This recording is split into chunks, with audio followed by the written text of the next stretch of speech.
Hello everyone, this is Fakhar Nizami. देखिए guys, एक successful trader बनने के लिए कुछ साइकोलॉजी पॉइंट है जिसका समझना हर ट्रेडर के लिए जरूरी है, जिसके बगैर आप सक्सेसफुल ट्रेडर नहीं बन सकते हैं गाइस। चलिए इसको हम लोग समझते हैं। देखिए गाइस, सबसे पहले ये है कि आपको फियर और ग्रीड को कंट्रोल करना पड़ेगा। फियर और ग्रीड को कंट्रोल करना इसलिए जरूरी है, जब तक आप फियर और ग्रीड को कंट्रोल नहीं करते हैं तब तक आप प्रॉफिटेबल ट्रेडर नहीं बन सकते गाइस। फियर से मतलब ये है कि आप पोजीशन बनाते हैं तो पोजीशन बनाने के बाद आप डर लगने लग जाता है कि भाई कहीं मुझे लॉस ना हो जाए, कहीं मुझे ज्यादा लॉस ना हो जाए, इसको बोलते हैं फियर। ग्रीड से मतलब ये है कि आप मार्केट से एग्जिट कर गए, मिसाल 10,000 का प्रॉफिट बना लिया या 5,000 का प्रॉफिट कर लिए। प्रॉफिट करने के बाद या प्रॉफिट दिखाने के बाद मार्केट में क्या आ जाता है, फिर मतलब एक ग्रीड आ जाता है, एक लालच आ जाता है कि एक ट्रेडर के अंदर कि भाई अब हम अगर यहाँ रुकेंगे तो और भी मुझे प्रॉफिट आएगा। ठीक है, तो इस तरह ग्रीड और फियर को कंट्रोल करना एक ट्रेडर के लिए जरूरी है। ठीक है, इसके बगैर आप सक्सेसफुल ट्रेडर नहीं बन सकते हैं। और देखिए गाइस, आप ट्रेडिंग करते हैं तो उसका एक प्लान होना चाहिए आपके पास, ट्रेडिंग प्लान कि भाई मेरे को ट्रेड कब करना है। जब तक मेरा सेटअप नहीं बनेगा, कोई एक सेटअप इस तरह का बनाना पड़ेगा आपको। अब चलिए ना, अभी आगे हम आपको सेटअप भी बताएंगे। कोई इस तरह का आपको एक सेटअप बनाना पड़ेगा जिस सेटअप के बेसिस पे आपको ट्रेड करना पड़ेगा। तो इस तरह का आपको प्लान बनाना पड़ेगा। उस प्लान को आपको फॉलो करना है कि भाई जब तक मेरा सेटअप नहीं आएगा तब तक मेरे को ट्रेड नहीं लगाना है। सेटअप आएगा तभी ट्रेड लगाएंगे, रेंडमली ट्रेड कभी नहीं करेंगे। ठीक है, और देखिए ट्रेड लेने के बाद आपको वेट करना पड़ेगा आप अपने टारगेट का, अपने एसएल का। जब तक अपना टारगेट ना आए, जब तक अपना एसएल ना आए, जब तक टारगेट नहीं आएगा तब तक हम मार्केट के अंदर बैठे रहेंगे। पेशेंट रखेंगे, पेशेंट बहुत जरूरी है इस मार्केट के अंदर।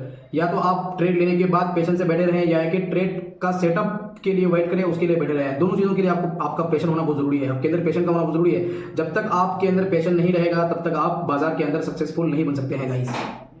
देखिए, आपका रिस्क प्री प्लान होना चाहिए कि मान लीजिए मेरा कैपिटल 1 लाख का है, तो इस 1 लाख में मेरा इस 1 लाख के कैपिटल का कितना परसेंटेज ऑफ कैपिटल का मैं रिस्क लूंगा आज के ट्रेड में या फिर आज के बाजार के अंदर। ये आपके पास प्री प्लान होना चाहिए, पहले से ही प्लान होना चाहिए, तभी जाकर के आप देखिए।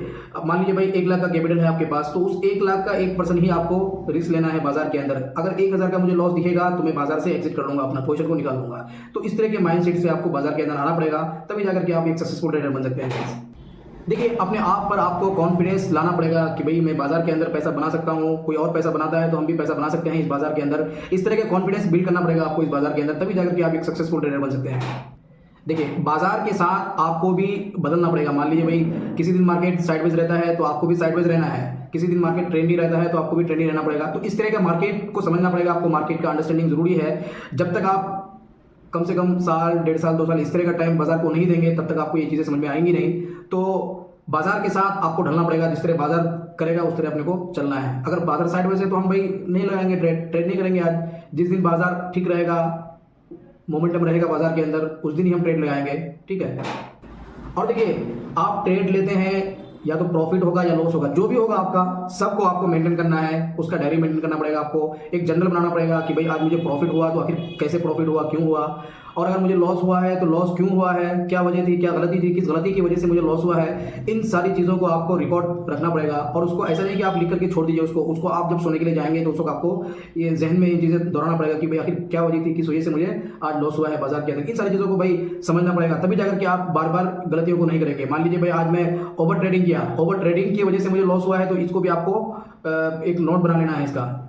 ठीक है, लगातार आपको सीखते रहना है बाजार को कि भाई बाजार किस तरह मोमेंटम करता है, कब मोमेंटम करता है, कौन से ब्रेकआउट फेल होता है, कौन सा ब्रेकआउट सक्सेस होता है।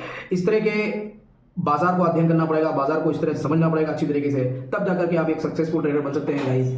देखिए, बाजार के अंदर आपको फिजिकली भी स्ट्रॉन्ग होना पड़ेगा और मेंटली